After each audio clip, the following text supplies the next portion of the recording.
Hello there, how are you today?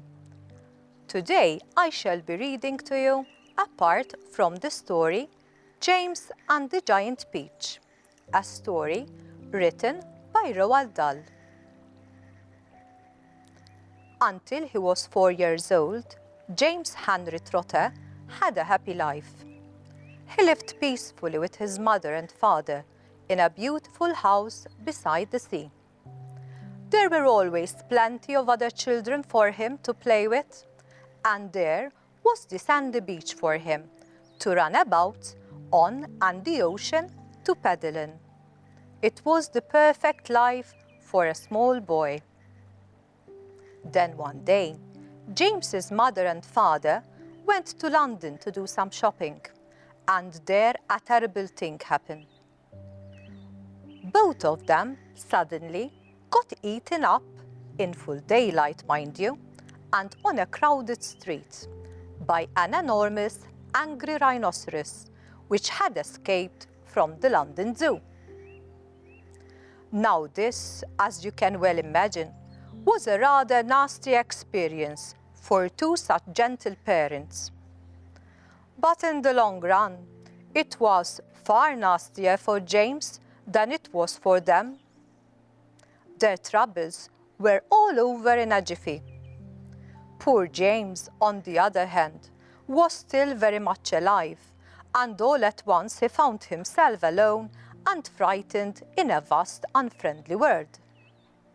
The lovely house by the seaside had to be sold immediately, and the little boy, carrying nothing but a small suitcase containing a pair of pyjamas and a toothbrush, was sent away to live with his two aunts.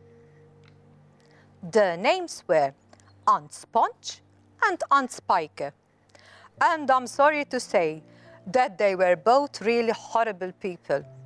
They were selfish and lazy and cruel, and right from the beginning, they started beating poor James for almost no reason at all. They never called him by his real name, but always referred to him as "you disgusting little beast," or "you filthy nuisance," or "you miserable creature," and they certainly never gave him any toys to play with or any picture books to look at. His room was as bare as a prison cell.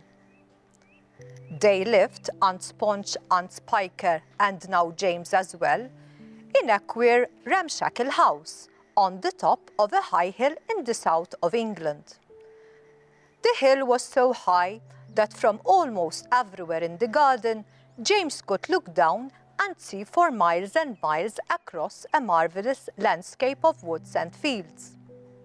And on a very clear day, if he looked in the right direction, he could see a tiny grey dot far away on the horizon, which was the house that he used to live in with his beloved mother and father. And just beyond that, he could see the ocean itself, a long thin streak of blackish blue, like a line of ink, beneath the rim of the sky. What other adventures will James find himself in from now on? How do you think he will start spending his days?